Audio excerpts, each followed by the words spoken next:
तो दुर्लभ होता है किसी महापुरुष का आशीर्वाद लेना। ये तो हमारे लिए सौभाग्य की बात होती है।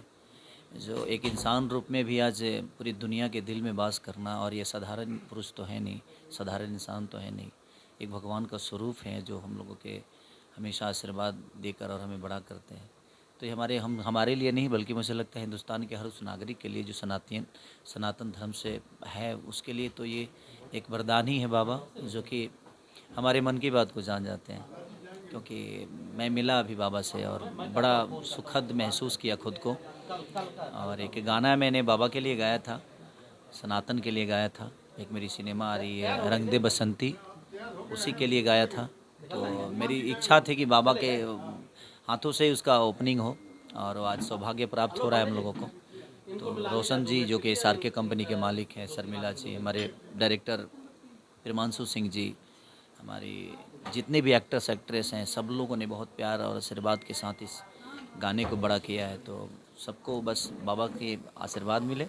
और मैं चाहता हूँ कि राम जी की जय, हनुमान जी की जय, राम जी की जय, हनुमान जी की जय, यही गाना है जो कि हम लोग को मिलने रिलीज के बाद करना। कैसा भाव आपके मन में आया? मतलब उसके पहले क्या सोचा था? जब मिलने के पहले आप जुड़े नहीं थे बागेश्वर धाम से, आज मिले हैं, क्या लगा? देखिए, बाबा को तो मैं देख बहुत दिन से रहा हूँ, फॉलो बहुत दिन से करता हूँ, बट मिला नहीं कभी मैं। और मैं जब तक किसी से मिलता नहीं, उसके लिए विचारधारा नहीं देता कुछ।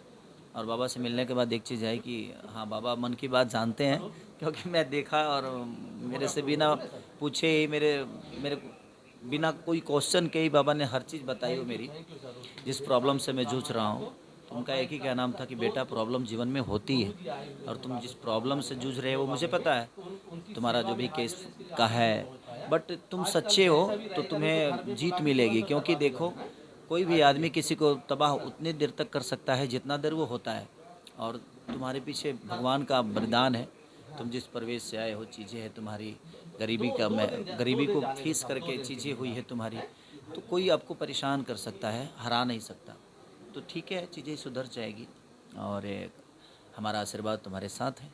मन और की बाबा बात ने जानने के साथ साथ वो उनकी एक मांग भी है, मंच पर मांग करते हैं कि भारत हिंदू राष्ट्र होना चाहिए, हमें कागज में नहीं दिलों में हिंदू राष्ट्र चाहिए। तो आप क्या अपील करना चाहेंगे दर्शकों को? देखिए, आपके भी लाखों फॉलोवर्स एक हैं। कलाकार होने के नाते मेरे लिए हर वो धर्म सक्रिय होता है, हर वो मजहब मेरे लिए सक्रिय है। लेकिन हम हिंदू धर्म से बिलोंग करते हैं, तो हम भी, और हम ही नहीं बल्कि हर वो हिंदू चाहता है कि हिंदू राष्ट्र हो और लोगों का विकास हो। राष्ट्र देखिए हिंदू बात से नहीं होगा, हमारे अंदर राम को मानने की ज़रूरत नहीं है, जानने की ज़रूरत है। और किसी भी महापुरुष से हो, या कोई ज्ञानी पुरुष हो, या भगवान हो, भगवान को मानने की ज़रूरत नहीं है, भगवान को जानने की ज़रूरत है। क्योंकि हम जान जाएंगे तो हम अपने आप मान लेंगे कि हाँ, क्योंकि भगवान वैसे बने नहीं। तो मुझे लगता है कि मानता है हर आदमी कि हाँ भगवान प्रणाम प्रणाम, नहीं, उनको जानिए, उनके विचारधारा पे चलने की ज़रूरत है हम सबको। क्योंकि भगवान राम एक साधारण पुरुष बन के पैदा हुए थे, एक राम बन के पैदा हुए थे, लेकिन जब उन्होंने कर्म किया तो मर्यादा पुरुषोत्तम श्री राम हुए। राम बाद में आता है, मर्यादा पुरुषोत्तम श्री पहले आता है। उसका रीज़न क्या है? वो कर्म है।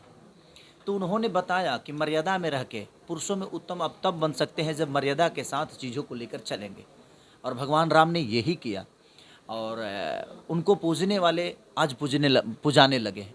तो कहीं ना कहीं आपके अंदर किसी के प्रति मानना नहीं है, जानना है। और मैं कोशिश हमेशा करता हूँ, और बाबा को हमेशा फॉलो करता हूँ, इनकी बातों को सुनता हूँ। तो इनके जो प्रवचन होते हैं उनमें एक रस होता है, लोगों को रिझाने का भी, लोगों को संदेश देने का भी। तो एक तरीका जो आपका है वो बड़ा, उससे आपको दुनिया को जोड़ता है। सिर्फ प्रवचन से दुनिया नहीं जुड़ती है, हंसी मस्ती मजाक सारी चीज़ें जो होती है ना, वो लोगों को कहीं ना कहीं संतुष्ट किए, हम भाई प्रवचन के साथ साथ अपने आप को इंजॉय भी कर रहे हैं, और एक संदेश भी दुनिया को जा रहा है। तो वो बहुत मायने रखता है आपके जीवन में। और कोई भी आदमी अगर दो शब्द बोलता है ना, तो स्वर ही ईश्वर होता है। और मुझे लगता है कि इनके स्वर में एक ऐसा ईश्वर बसा है जो दुनिया को अपना बना लिया है। और मैं क्या बाबा के लिए बोल सकता हूँ? मैं बाबा के लिए यही बोलूँगा कि बाबा, ऐसे ही लोगों का आशीर्वाद और प्यार में आप हमेशा रहिए, और लोगों का भला करते रहिए, ताकि हर आदमी सनातन का गुण गाता रहे और आपका प्यार और आपका आशीर्वाद आजीवन दुनिया को मिलता रहे। 22 जनवरी को रामलला अपने मंदिर में विराजमान होने मेरी तरफ से जितने भी हिंदू भाई हैं, जितने भी सनातन हैं के लोग हैं, सबको मेरी तरफ से ढेर सारी शुभकामना। कोशिश हम सबकी रहेगी कि हम भी रामलला के दर्शन करें। और भीड़ तो बहुत होगी और हम लोग जहाँ जाते हैं तो वहाँ भी हम लोग को भी प्रॉब्लम होती है।